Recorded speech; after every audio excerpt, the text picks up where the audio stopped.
Greed has poisoned men's souls, has barricaded the world with hate, has goose-stepped us into misery and bloodshed. We have developed speed, but we have shut ourselves in. Machinery that gives abundance has left us in want.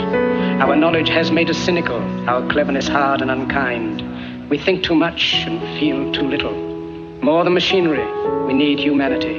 More than cleverness, we need kindness and gentleness. Without these qualities, life will be violent, and all will be lost. To those who can hear me, I say, do not despair. The misery that is now upon us is but the passing of greed, the bitterness of men who fear the way of human progress. The hate of men will pass, and dictators die, and the power they took from the people will return to the people. And so long as men die, liberty will never perish. Don't give yourselves to brutes, men who despise you, enslave you, who regiment your lives, tell you what to do, what to think, and what to feel, who drill you, diet you, treat you like cattle, use you as cannon fodder. You are not machines. You are not cattle.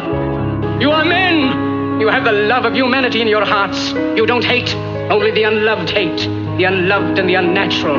Don't fight for slavery, fight for liberty. In the 17th chapter of St. Luke it is written, the kingdom of God is within man, not one man nor a group of men, but in all men, in you. You, the people, have the power to create machines, the power to create happiness. You, the people, have the power to make this life free and beautiful, to make this life a wonderful adventure.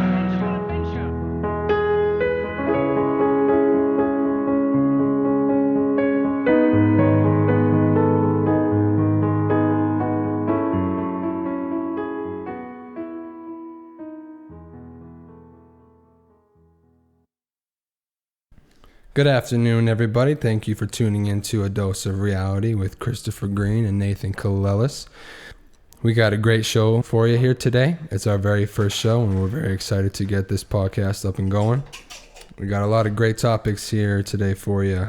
Some of the things that we cover are the power of beliefs and emotions to create our reality as we experience it, how we give away our power to those who don't really deserve it, the power of self-observation, and the Zombie-fication of the Populace.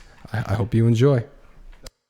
So yeah, Chris, why don't you go ahead and talk into the mic and tell the people how your spiritual journey started. All right, so I guess it started off being born. I guess so. Yeah. But growing up in old school Catholic family. My mother came here from Italy, so she was deep in Catholicism. I had a stutter growing up, which comes into play because sort of that kept me from really talking to the outside world and kept my internal world always going. So I would always sort of pay attention to what was going on outside me and really heavily analyze the things that were going on. I went to church every Sunday. You know, I went to Sunday school too, and I just did what sort of I think every kid does and just goes through the motions. But definitely didn't really understand it all. I thought it was pretty insane how there was this idea of like heaven and hell, and that, you know, the idea of sin was like the biggest thing, because it's like, so if I do these things or don't do these things, I'm pretty much condemned to a fiery inferno for the rest of my, thank you. Okay. And that, honestly, that I think just scared the hell out of me, you know? Yo, talk about scaring kids early, huh? Yeah. So that was deeply ingrained into my subconscious. And not only that, but my mother loved scary movies, yo. She loved the old school demon movies. So even from, you know, I would watch like horror movies at age even like 6 or 7. You know, I watched The Exorcist for the first time when I was like 10. So like I was always around that, I don't know, metaphysical like line between this realm and the next realm with all of that stuff. And there was a lot of things I just accepted without really going against it because it was my mother and that was my family. So, you don't even think, you just go. But my mother, she did love Jesus. He's all over her room and stuff. And, she did teach me to pray to him. I didn't even understand what a prayer was, but it's just, I thought it was essentially just talking. You just talk to this thing or person. And she always taught me to pray to Jesus and that he would help me. As a kid with your imagination, you think that, and when you see movies and stuff, you think that you pray and something's gonna fucking happen, like now. And I remember as a kid, I didn't understand what my stutter was, so I would pray to Jesus, asking him to take away the stutter. But it's like, who's listening? Yeah. Me. Yeah, me. You're subconscious. Yeah, man. So, a lot of it's just a blur in childhood. And then going into college was one of the big tipping points, I think. Looking back now, my third eye was always really open. I always had this sort of weird intuitive sense. And I think just being around all this like sensory stuff about high religious truths and stuff just sort of opened up that realm. But going into sophomore year in college was, I think, the biggest changing point was when I went into college as an electrical engineer and, just for the money, because I was so programmed to just go for the money. You know what I mean? Not to blame everything on my mom. Your mother's an influential part of your life. So it's not, at one point it was a blame, but now I saw it as guiding force to the things that we need to learn. But she just told me, you need to do something where you're going to make money. And I liked electronics. I was really good at computers. I always had a computer in my room. I could use a computer at age 9 better than people at age 30. So I went into electrical engineering. I was barely getting through it by the skin of my neck, And sophomore year, there was this one point where I remember I had my rosary beads on my arm that my mother gave me. And I was in my electrical engineering class, my circuits class, and I looked at them and I was just like, I don't know, this big question just popped in my head. I was just like, what the hell even is this? I've just been sort of walking this without really knowing what it was. And at that time, Mike Sav was around, and I was talking to him, and I was just bringing up all these things about how there's weird things that I would feel, that I felt like I had been on this like planet before. I never had anybody to talk about it to, and just talking about these big concepts like God and stuff. And Mike is like, bro, how do you feel about aliens? I'm like, dude, I love aliens. Aliens are sick. You know what I mean? Just that whole concept is awesome. I tell him that I am interested in them, and Mike is like, all right, what I'm gonna tell you now is probably gonna change your whole life. So you're probably like, this kid's fucking cooked, What is he talking about? It's gonna change my life? Let's hear it. So I'm like, let's go. Yeah. And Mike says, do you know about the law of one? And I'm like, no, what is that? He goes, oh my God. So Mike turns me on to the law of one, the raw material, dude, and my world blows up.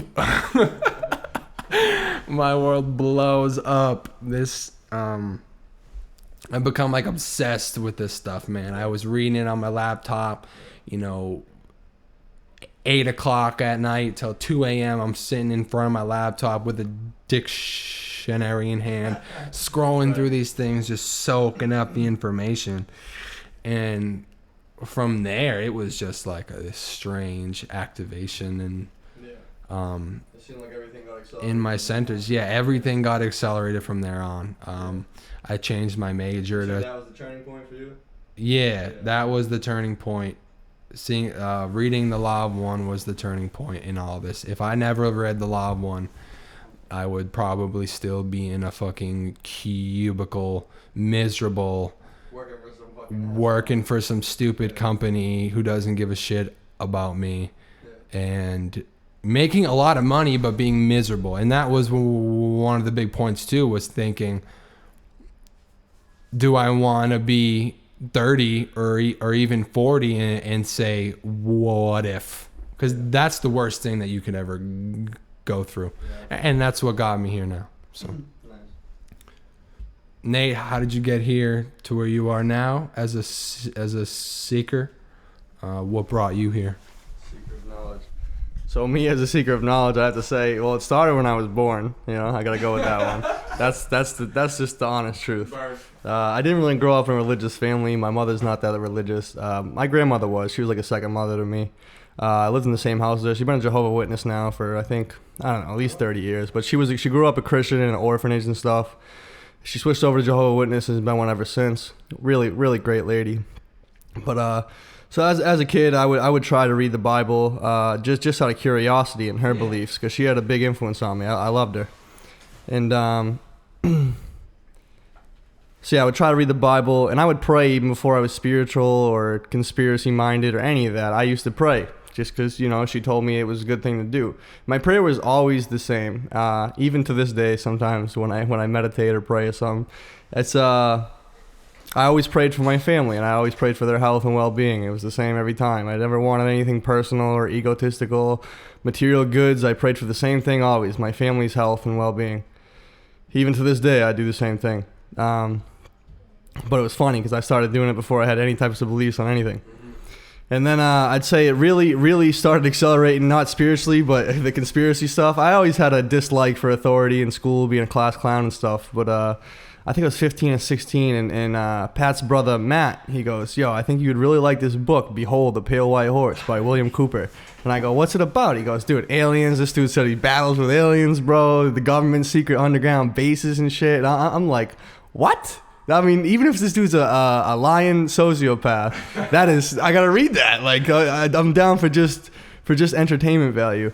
But so this guy William Cooper, man, he was in the military. His dad was in the military. He had high clearance and stuff. That's all documented. And he's talking about some crazy stuff, man.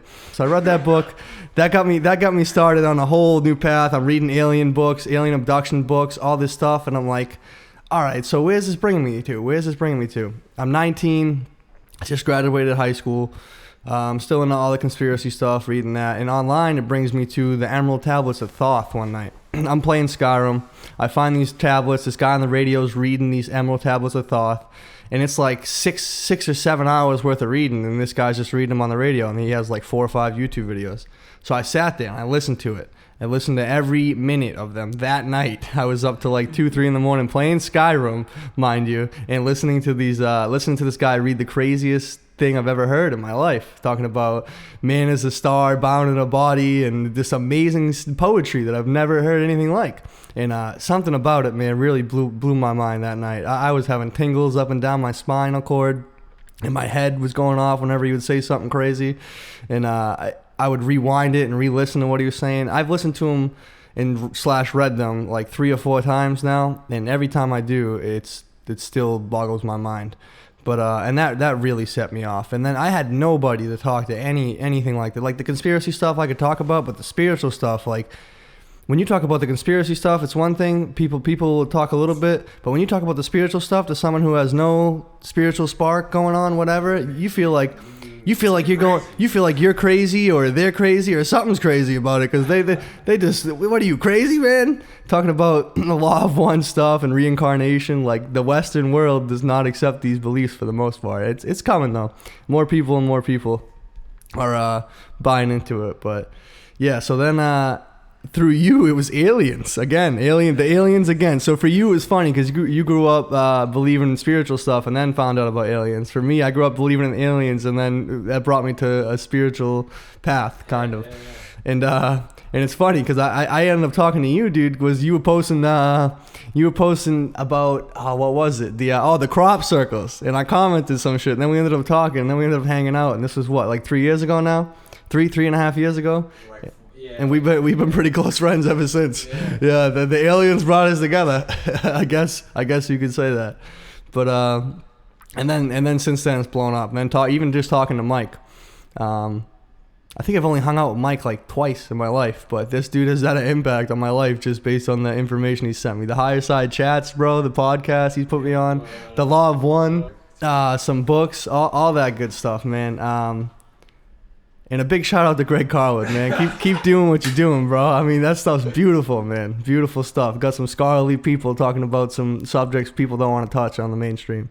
Yeah, as a kid, my mom always told me to read the Bible. But I would open this up, man. You know, I would open up the New Testament, and this dude's talking about in the beginning was the Word, and the Word was with God, and God blew upon the waters. I'm like, what the hell is this, yo? How do you expect me to read this? Yeah. You're telling me that this supposedly infinite being who can see me always, knows what I'm doing always, blew upon waters and spoke? Like, what is there some, you know, the average person is not a sage, bro, and they don't see this stuff as a metaphor, and they see it literally. So I'm reading it and I'm like, what the hell is this? How do you expect me to just this instant soul rejection of like, Chris, you don't, just put this away. And my mom, it wasn't your soul, it was your logical mind. What the fuck is this, bro? And my mom's telling me to read, like, she even bought me like a Bible made for kids. Yeah, my grandmother gave me one. Yeah, so and then this, you know, and it was cool, you know, like it had all these pictures, but it was all literal stuff, and it just didn't do me good, man. But unlike you prayed for your family and shit. Mine was all selfish, bro. I mean, like, I don't want this anymore. I want this. I want that. Just because my world was so inclusive and I think the stutter had a lot to do with that. Yeah, the stutter definitely had a lot to do with that, because it made me so self-conscious so early. Well, dude, little kids are fucking savages, bro. Like, they do not. If you have a stutter and you're 9 years old, dude. What the hell? Yeah, you're getting ripped on, bro. Yeah, and I got torn apart. Not good yeah, for your man. ego. No. Ego deflation, dude. No good. Total ego deflation, man. Yeah. Talking was like... You know what, though? We believe a lot in the laws of karma. The ego deflation at an early age means something. Well, yo... I think you know that. Well, yo, like, even this work that I'm doing now, you know, I've looked back, and... when you're born in this paradigm, man, and you're born a zombie, from birth, you're being taught by zombies. Yeah. Then we act out while we're asleep. So these kids nowadays and these teenagers, even adults, they're in like a playground with bombs, and they're just blowing shit up, not knowing what they're doing and not knowing what you're doing. Yeah. So you know, if you put all this anger and this hatred and this negative feelings on out to other kids, later in life, your soul is going to have to work out what you were doing totally unconsciously. This is a big point you're talking about, because I think all the zombie stuff is metaphorical of how we live every day in our lives. Like all the zombie TV shows, zombie movies, zombie video games. I love them. Nazi zombies, Call of Duty, excellent game. But dude, it's metaphorical of like how we're living as a society, at least in the Western world. I can't speak for all 7.5 billion people, but I think in the Western world, in America especially, just zombified, man. 9 to 5, 40, 50, 60 hours a week. Just got to make this money, and money's the biggest illusion going. And that's the zombie stuff, man, is metaphorical to how we live right now. What's that quote? Let me think of the quote here. It's some people create their own storms and then complain when it's raining, and that's I think I'm saying it wrong, but you get the point. It's these people, man, they'll start their own thunderstorm and then complain to you about it when they started it, and they don't even mentally know it. They started it mentally with their anger or frustration or ego or desires. They started it mentally. They created that storm mentally, and they don't know how to deal with it. And that's what you see, these people that continuously get angry. I was one of those people, man. I grew up an angry kid. Like, I was a class clown, or I was super angry. You know what I mean? I got in a decent amount of fights as a little kid, just doing stupid stuff and being angry about nothing, or like freaking out on my family over nothing, man. Like just crazy anger for no reason at all, because I was living like a zombie and I wasn't mentally aware. I can control my thoughts. Anger isn't hereditary like these fucking moron doctors want to tell you. Anger is a mental state of being, and it's not hereditary at all. It's your mind over your matter. That's it. Control your own thoughts. It's your head, man.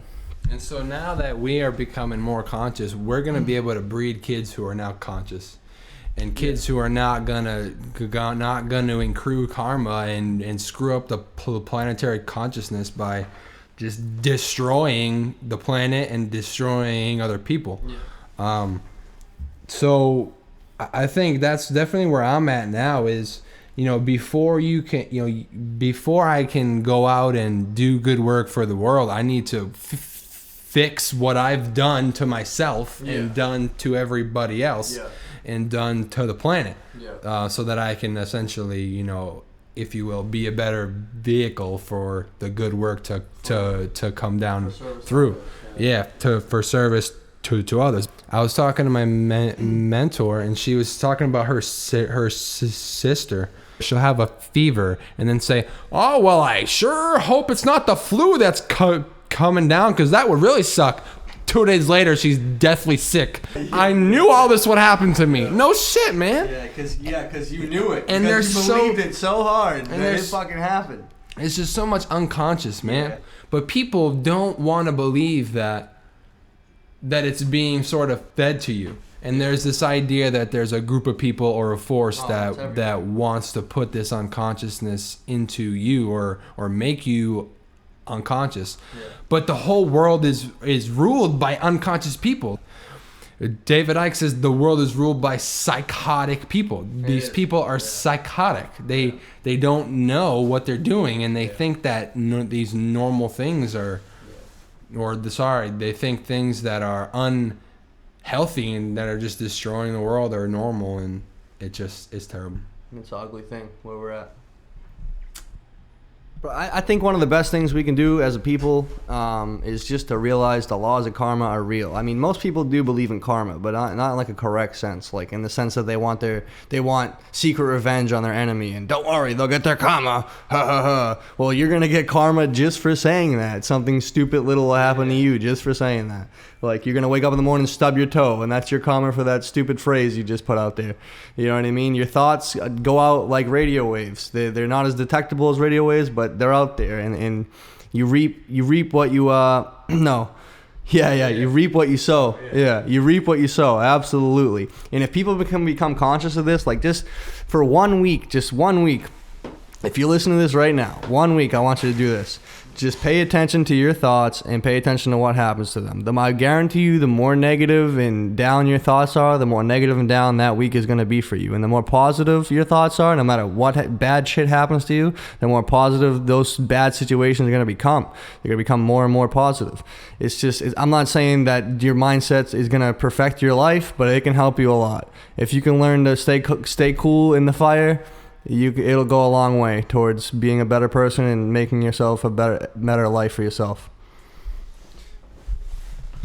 So going off of that and talking about manifestation, man, talking about how the thoughts that you put out that fueled by your emotions come back at you.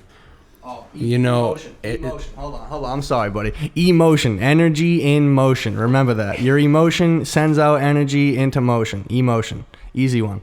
Prime example. I came home the other day. It was so stupid, man. It was so small, so stupid. I came home and I wanted some like milk, and somebody in the house, my dad probably, left like a sip, or like not even enough for like a cup. I knew in the moment, I got this little spike where I just wanted to tell my dad, hey, do you think that you could just drink the last sip and not just leave it in there?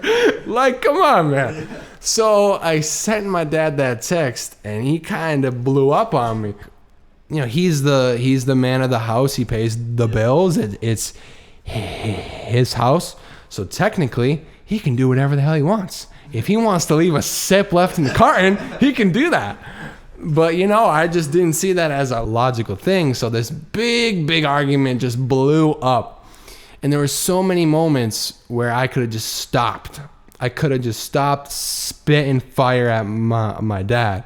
And from the law of one, and just by observing, when you spit fire at somebody else, you're spitting it right back to you. And there's so many times, man. And I even told myself, okay, it's the last text. I'm not gonna do any more, but I would still go back. Said a lot of just mean things. And my diet is not particularly salty.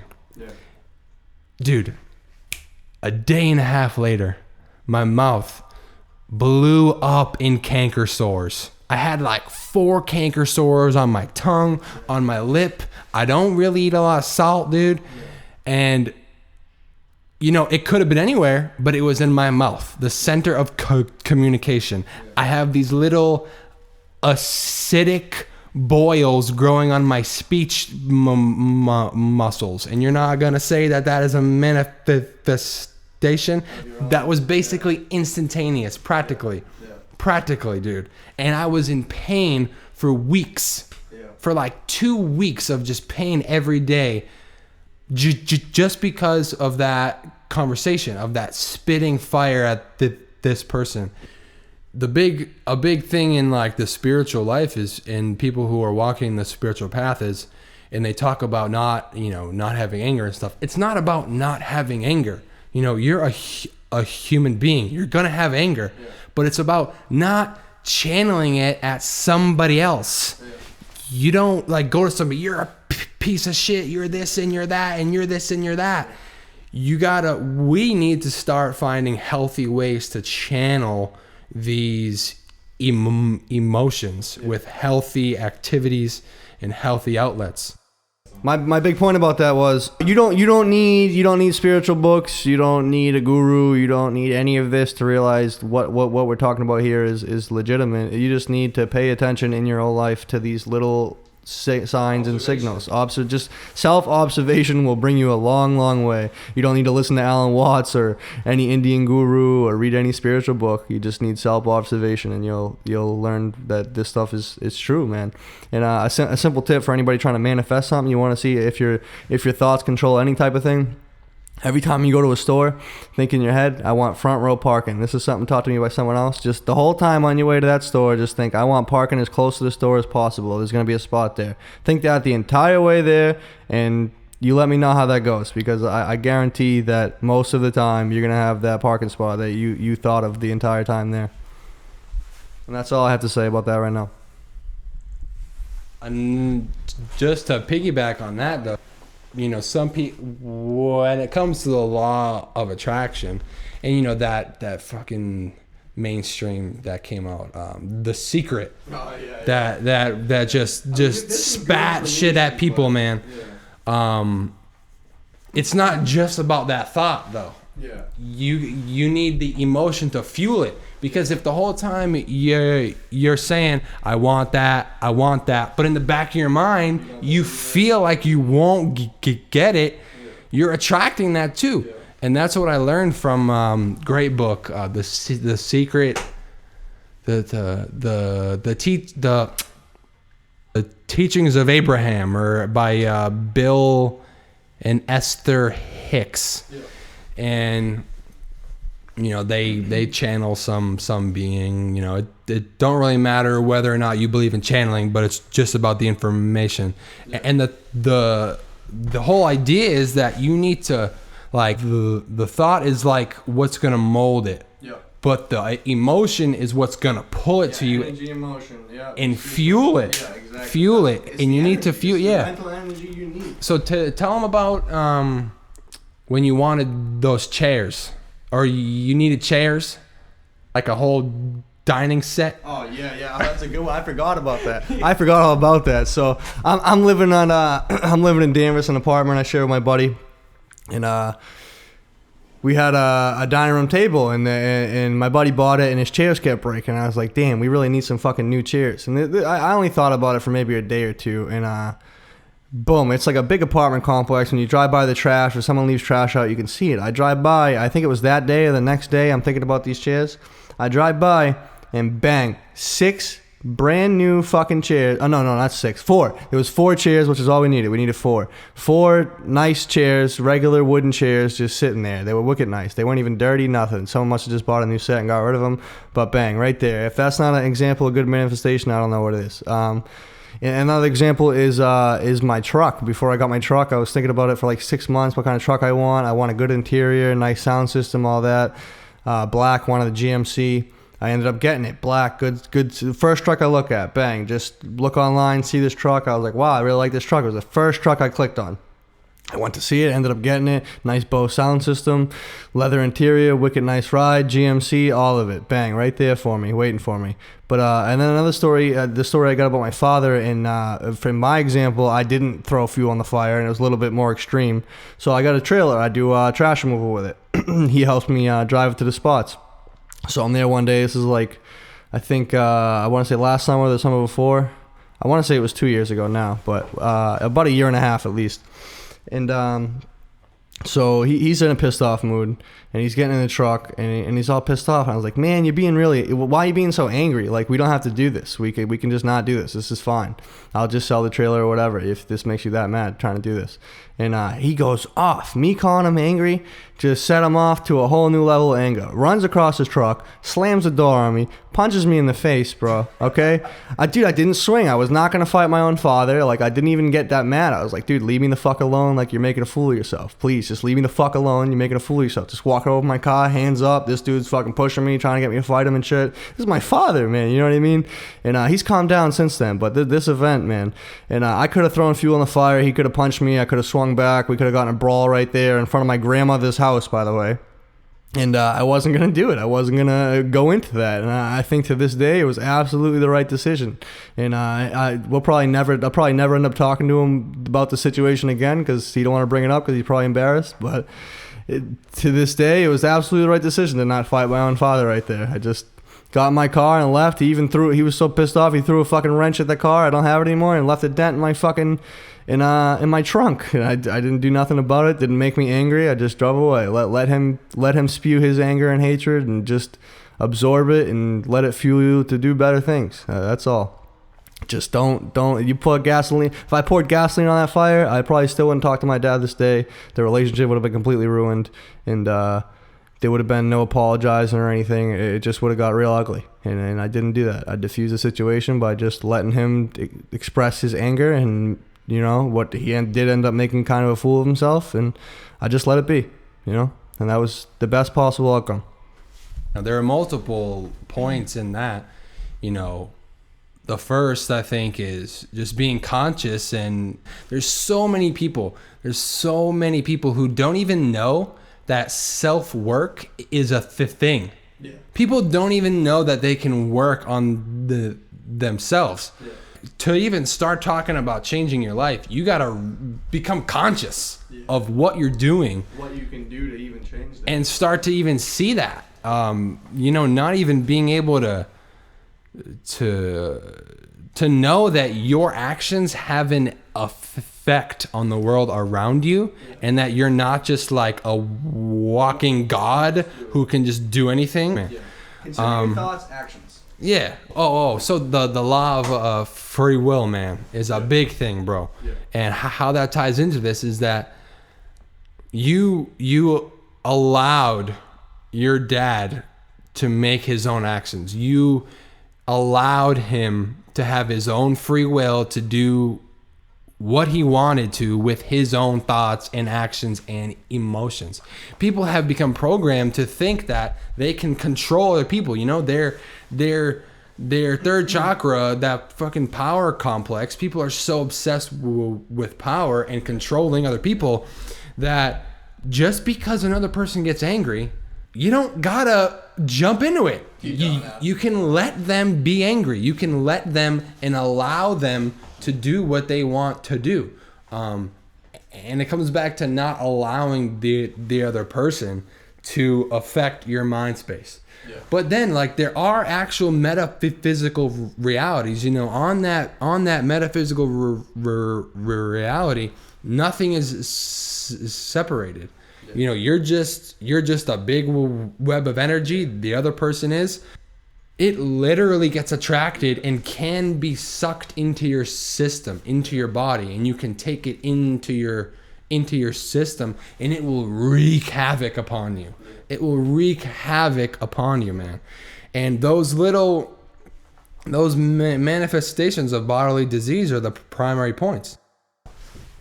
So my big thought about everything being connected is even people that will disagree with this, like, oh yeah, I mean, we're all connected, but really everything is one. Like, that doesn't even make sense, bro. Like, I see this other person, dude. Yeah, like it's too cheesy or something. These same people believe in the Big Bang Theory, which says we all come from the same source of energy and it's all spread out. If I take a fucking egg and throw it on a wall and now it's splattered on the wall, is it not all the same egg still? Absolutely it is.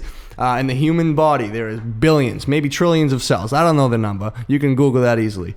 Billions, trillions of cells, okay? Inside of your body. They're all individual cells. I can put these motherfuckers under a microscope and see, oh, look at this little guy moving here and this little guy moving here. But yet, they all make up me, an individual. But yet, I'm made up of billions of little microcosmic beings inside of me, making me tick all into one. But yet, I'm one being at the same time. But I'm made up of billions of little beings. Even people that believe in science can't dispute that we are all one. We absolutely are. We're little cells on this little blue planet we call Earth. We make up her. She is our mother. And we are brothers and sisters, no matter what way you want to put it. The biggest scumbag on this planet is related to you, no matter how much you fucking hate him, no matter how much you hate him or how many shitty things he's like. Jeffrey Dahmer is your brother. Like, that's real. I'm sorry, people, but that's just the way it is, And, like, yeah, he did some scumbag things, but he's still a part of the human race, and we all are. We need to realize that. This border bullshit, this fucking, I'm United States, man. I'm from Europe, so I'm better than everybody. Like, all that bullshit's got to go, man. Like, oh, go Canada, go Mexico, fuck all that shit. Go Earth, go people, go humans. We need to think bigger. Stop these little fucking nationality thoughts, patriotism. Get the fuck out of here. We need to see that we are all one and understand that. And those metaphors I just gave you made up of cells and the egg on the wall. I mean, those are the simplest ones I can think of for you. But we literally are all one, and these people are your brothers and sisters, no matter how much you don't like them. But talking about Google. Man, people don't know that they have, like, the universal mind on their laptop. Yes. The universal subconscious is on your iPhone, bro. Your 4-year-old daughter, who's now has her own phone, has the whole collective unconscious at her fingertips, man. People, that was one of the first things I think that really took me off was I was so beneficial to have a computer in my room and the internet. Dude, you got a little search box. It says search for anything. You type in anything, bro. And people, people want to waste to type in funny cat videos. yeah. Don't get me wrong, I love big memes, but lolcats. You know what I mean? You can be. People don't know that they can just go in and find out all this free information. Everybody wants to have everything spoon-fed to them. Nobody wants to do the groundwork and go and research and find out things for themselves. Yeah, you say something and you're crazy. And discern. Dude, people are so programmed to think that they're dumb and that they don't have an intelligence to think about things, because thinking is so inconvenient. Thinking is so painful that it's so easy to just not think and to not do work. But when you do that for yourself, that's knowledge, bro. That's real knowledge, is when you find out something for yourself and you take the information that's out there and you discern through it, and you finally take something, okay, this is true to me. I like this. And it actually has some worth, because I've done this too. You'll hear somebody who you put up on a pedestal, who you give all of your power to, said something, and then you're like, oh, well, I like him, so he must be right. And then you go and you preach this, but deep down inside, you don't even know it, and you don't even feel like you do. So you're telling somebody something, but you'll be trying to spread this information when deep down you're saying to yourself, I don't know what the hell I'm talking about. I don't know what I'm talking about. And other people can smell that, dude. They can sense bullshit. And that's another thing, is we're programmed to think that I am smart, everybody else is dumb. Dude, if I can contemplate existential existence, and have like these emotions where like a revelation, everybody in their life at one point has had revelatory thought. If I can do it, every single person can do it, and there's 7 billion of us, dude. People are not dumb, man. Yeah, people aren't dumb. Some people just lack resources or lack the proper education to truly get to their peak and shine in this world. But like you said, like the mainstream news has destroyed science, bro. They have destroyed science. Studies show that pooping at a 90-degree angle can save you 4 years of life. You know what I mean? And people hear these ridiculous studies. That's not a real study, by the way.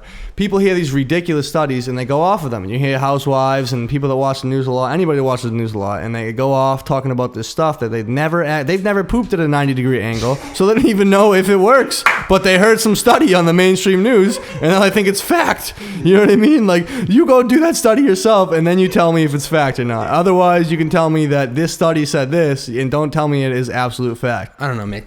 TV, man. TV is poison, man. Next up at 8 o'clock, a car drove into this guy's house. Yeah. Meanwhile, you're being poisoned in your water, poisoned in your food. They're putting toxic aluminum in the air. Yeah. You're being... the best ones, the mosquito Oh my sprays. God. Hold on, the mosquito sprays, bro. Yeah, we're going to kill all the mosquitoes by spraying poison on your neighborhood. Just tune in at 5 o'clock and check the news tonight, okay? And people accept this because they're like, oh yeah, they're going to kill off all these mosquitoes, right? The next day you go out, guess what? There's a fucking 1,000 mosquitoes waiting for your ass. So why do they drop poison on you and your kids? When I go outside and there's still mosquitoes everywhere. What's good with this fucking poison they just drop on people and people accept it? And it's on a I'm not even talking about chemtrails, bro. I'm talking about legit, look this shit up. They spray shit to kill bugs all the time. No, don't go outside for this 2 hours. We're spraying poison on your city to kill all the bugs. And then you go outside the next day and there's fucking thousands of bugs everywhere. So why did they do that? You know what I mean? You want to talk about fucking... Dude, cancer rates going through the roof? Yeah, okay. So we stopped polio and we stopped smallpox. What about cancer and neurological disorders and autism and all these fucking crazy diseases we have running rampant through our society? Through the roof. I mean, what do you think's causing this? I have no idea. It's a combination of everything. We are living as a cancer. Yo, cancer though. I'll tell you what cancer is right now. So, it's a lifestyle. Cancer is a lifestyle. It's a lifestyle. So, at first when I was younger, or at first you would think that cancer was a multiplication of cells. Yeah. Cancer is actually a division. It's an out of control division of cells. Revolution in your body.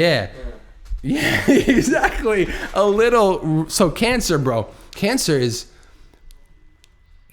in your body is an idea that has planted itself, that you have subconsciously watered. A grudge is something that causes fucking cancer, bro. Yeah. If you hold a grudge on someone for your entire life, dude, that shit is going deeper and deeper and deeper and deeper and deeper. No, it was planted deep, and you become further and further. It divides and divides and divides and divides, and that shit stays in your system. Cancer is an ignorance of a huge emotional disturbance that you have had in your life. Yeah. You know, somebody that, and it's not a coincidence that all these people who you hear about who have cancer, it goes away after they've changed their whole lifestyle. They're like, well, I had cancer and then I stopped eating processed foods. I started to exercise. I started to care about myself. Who would have thought? Yeah, and the cancer went away. Another thing, I gotta go off the top. But, And it's not easy. And, you know, people say, well, it's not yeah, man. You're in a certain lifestyle for 40 plus years, man. You've been digging your own grave for that long. And then all of a sudden, somebody's going to tell you, here's the solution. You just have to undo everything that you did. That's a very emotional process, man. A lot of people would rather die than face themselves. To open up that closet and know that as soon as you open up that door, skeletons upon skeletons are gonna fall on your ass, and you gotta deal with that. My uncle, who just actually died of cancer, talking about beliefs that can totally do damage, and you know, not saying that it could have saved him, but he had the opportunity to take medical marijuana for his cancer. Yeah, the oil. Yeah. The hemp oil. Yeah. And he said no. Unreal. And from what I know, and my family and their very orthodox beliefs and views, you know, cancer is not cancer. Marijuana is the plan of the devil, bro. But chemotherapy is the plan of God. But who's that guy that did all the that Greg talked to? Rick Simpson. Rick Simpson, dude, talking about how many people who have been Across the world, cancer free across the whole world, thousands of people, and what my uncle could have tried it, dude. Could have had a huge effect, but that belief of thinking and having it programmed into your system that this thing is evil stopped a whole path of possibility. And not only that belief, but the expectation of who know what he would have faced, that, oh, what will my mom think, or what will my family think? Yeah, too many people are scared of that. Too many people are so scared of what other people are gonna think that they don't realize that it's go against what people think or die. Yeah. Literally, they're asleep to that fact. Yeah, on the cancer thing, a lot of these doctors don't, I mean, they tell you, yeah, you have cancer, oh, you have 6 months to live, so assertively, like they absolutely know, as if they are God, all right? You have 6 months to live, you have cancer, you can try chemotherapy and radiation, blah, blah, blah, blah, blah, blah, blah, okay? Your two options are blast yourself with cancer-causing, they call medicines. All right, and you all these people, and it's sad, man. I lost my great-grandmother to cancer. I haven't lost anybody since then. But all these people would rather die than change their lifestyle. Even look at the number one killer in this country, man, is heart disease. Look at all these fucking fat people walking around, dude. Just in terrible shape, dude, eating junk, dude. Like they know, oh, I'm just gonna die of a heart attack. They just know. They know. Oh, it's genetic, dude. I'm gonna die.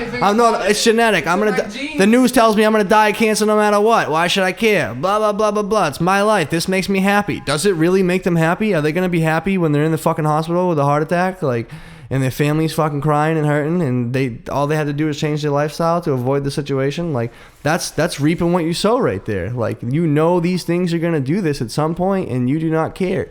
And someday it's gonna come. Look at you thought high school was never gonna end. You thought middle school was never gonna end. Here you are. Later on, it all ends. It all catches up to you. That's for sure. Those shitty kids in high school you knew were going to be shitty kids, what happened to them after high school? They became shitty kids to do shitty things, and shitty things happened to them. And you knew it in high school because they reaped what they sow.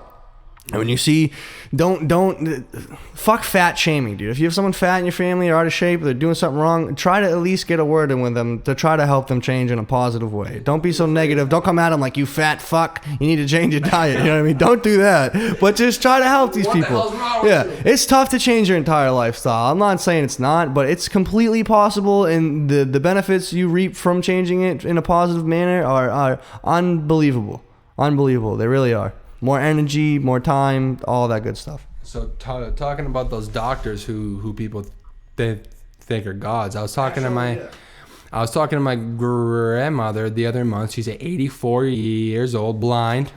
So my grandmother goes to a doctor when she started to have trouble with her eyesight. Yeah. And the doctor says, oh yeah, you're going to be blind in 2 months. Yeah. And my grandmother's like, who the hell are you to tell me that I'm going to be blind in 2 months? Yeah, who are you? Like you've heard a divine decree from God saying that you're going to be blind in 2 months. So now you're a fucking divine being. Yeah. Okay, so guess what?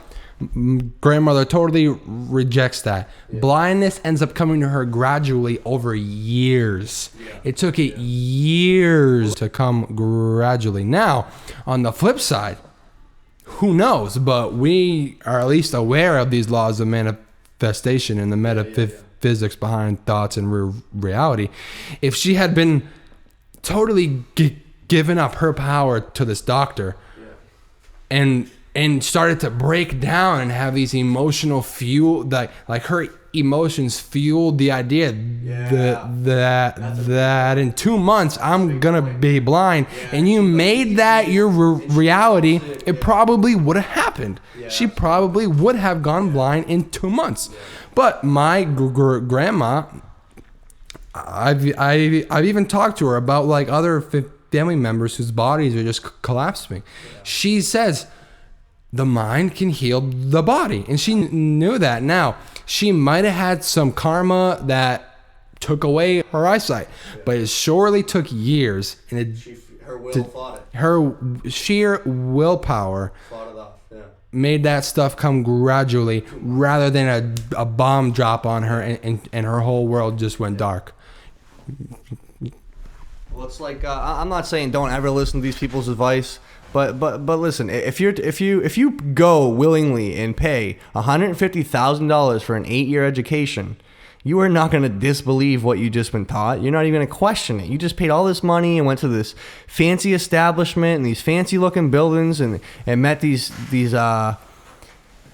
high-ranked professionals with all their trophies on the wall of all the great things these professors have done, and they got all their fucking accolades and all that. You are not going to disbelieve what you were taught there ever. You're taught it as absolute fact, and that's how they spew it at you. What we need is the integration of Western logic and Eastern spirituality. And we need that more for our doctors and teachers than I think any other area in our lives, but especially doctors and teachers, because they have a huge impact on our lives physically, mentally, and spiritually. And I think that's it for this podcast. If you got final words, Chris, you go ahead. But for me, that's it. Have a good night. Yeah, it was a good show. Thank you for whoever's out there listening. I hope you took away something valuable and something that sparked or will spark something inside you to help you change. And that's it.